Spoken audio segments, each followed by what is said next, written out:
Hello friends, welcome to Cortex YouTube channel. In the one of the previous shots, I have asked you a question that which goes like this: a 40-year-old diabetic patient with shortness of breath and clinical evidence of pulmonary edema. The ECG will given below. What is your diagnosis? So, without wasting much time, let's interpret the ECG. So, look at the ECG here. So as usual, we start by step first rhythm. So for that you have to see lead 2. So you have to start finding p waves. So here p waves are not there. So absent p waves. So one finding we got is absent p waves. And next QRS complexes are okay. RR interval you have to see. So look at the RR interval. It largely looks irregular. So there is irregular RR interval. Largely looks grossly looks irregular, and there is absent p waves. And look at the what happened to the QRS morphology here. It looks like bizarre and broad and low voltage complexes in limblets. And if you see the this, so it is obviously it is not in sinus rhythm.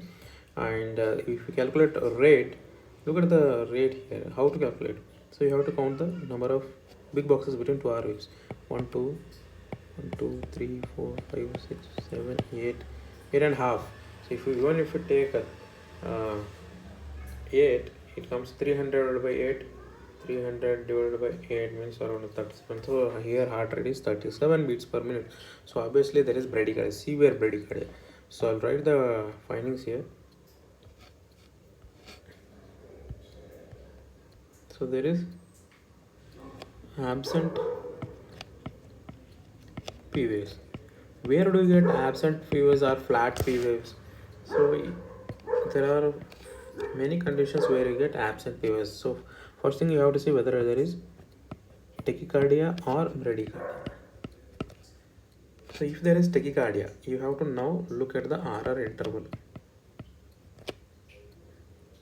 whether it is regular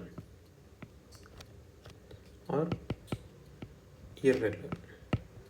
If it is regular, your diagnosis of PSVT is made.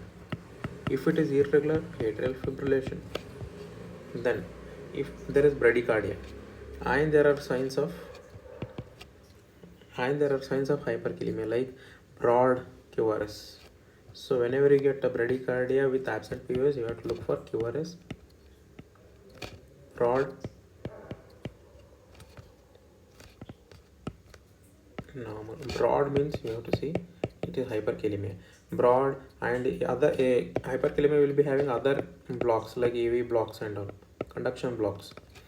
Normal means you have to think in terms of sick sinus syndrome. So this is our approach to absent p waves. So here it is bradycardia is there and QRS looks broad and bizarre and there is. So here we can make the diagnosis of hyperkalemia.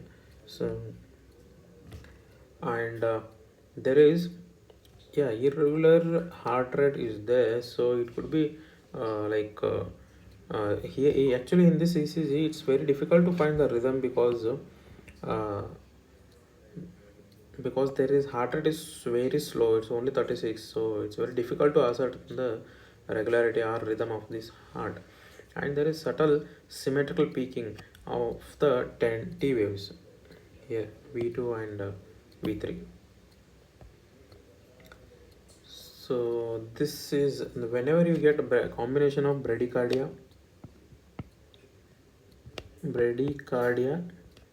and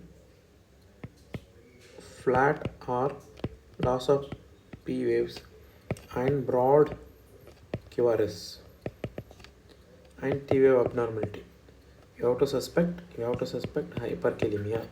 So severe hyperkalemia will cause this type of ECG. So here the diagnosis is hyperkalemia. So the patient's potassium level was 8. So the which confirms the diagnosis of hyperkalemia.